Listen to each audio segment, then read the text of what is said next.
Hi! Ayun na nga guys. At may nagpadala sa atin ngayon. Siyempre magpo-food vlog tayo. Food taste tayo for this pinadala sa atin. This is from Miss Mula. Ito, gawa niya to. Ayan. Yung mga nauuso na namang big sushi. So, ilalagay ko sa description box guys. Dito or dito. Yung price list nila. And alam ko kasi, itatanong ko kung may Facebook page siya kasi personally, yung owner yung nag-contact sa akin for review, food taste review ng kanyang mga products.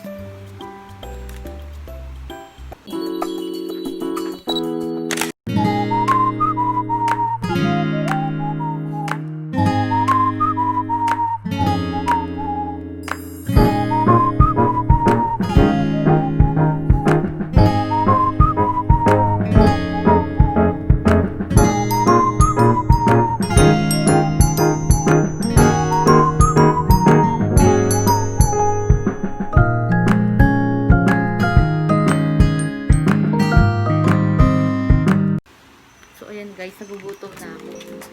Ayan.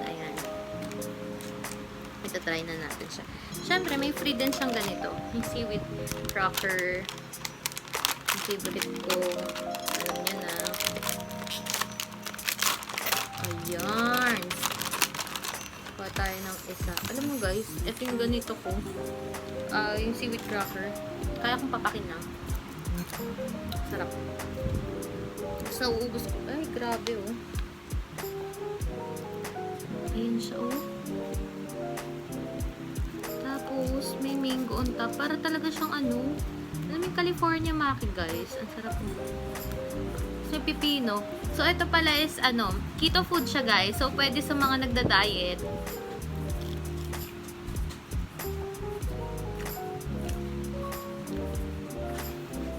Grabe, ang sarap.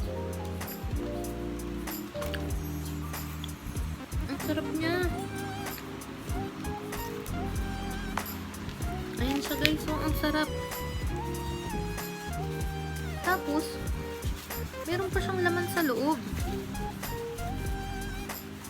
Ayan o. Kahit hindi ka na magkain yung mag-seaweed crackers. Mas grabe yung cheese, so melted na melted talaga siya. Tapos, may mango.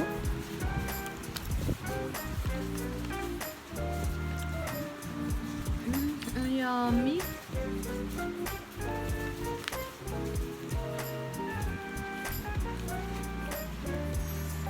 Pag keto diet, may rice na ginagamit. Pwede yung cauliflower na gagawin siyang rice. May keto rice din kapag para sa mga ganito. Pag keto kasi, para siyang low carb din. So, ayan.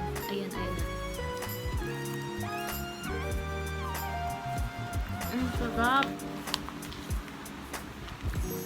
May pipino on top pa. Grabe guys, oh. Ang sarap niyang inggitin. Ang bango pa. Talaga nakakagutom.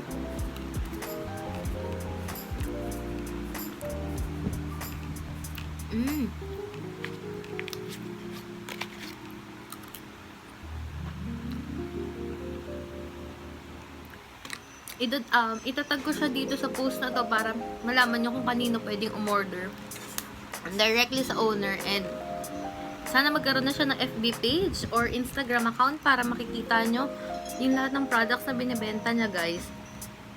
Grabe, ang sarap po.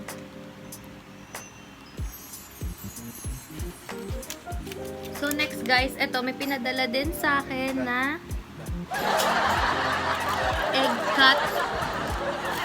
And guys, may pinadala din siya sa akin, eggplant baked lasagna. Wow, ngayon lang ako nakarinig ng eggplant. Yummer, so ang bigat. Parang sobra pa to para sa 4 na tao. Sarap. Keto food din to guys. So, don't you worry, hindi ako tataba. So, ito guys, syempre naglagay lang ako para sa akin. So, ayan guys, ito yung eggplant lasagna. So, kaya nga eggplant, gawa siya sa eggplant. Tikman natin. Ang sarap. Ang cheesy niya. Ano? Grabe yung cheese, oh. Guys, grabe. Super healthy nito. Ang lasagna. So, kaya nga eggplant. Gawa sa eggplant. Tikman natin. Ang sarap. Ang cheesy niya. Ano? Grabe yung cheese, oh. Guys, grabe. Super healthy nito. Ang meaty pa. Galing no, galing nung diba? Normally sa lasagna, ang ginagamit is yung flat na pasta. So, ito, ang ginamit na is eggplant. Ayan, eggplant. Tapos nilagyan niya ng meat or beef or pork to. Tapos madaming cheese. Sarap. Ang bigat nun. Hindi lang siya pang 4 na tao eh. Baka 5 to 6 persons pa kasi mabigat ang eggplant eh. Ang sarap niyang inggitin. Parang ang sarap na ito sa nachos, guys. Yung nacho chips. Maghanap tayo ng nacho chips at makakahingi tayo ng nacho chips. Maghahanap ako ng makukuhanan, guys. Ang harap! Thank you, Miss Mula, for sending this. My tummy is so happy and my heart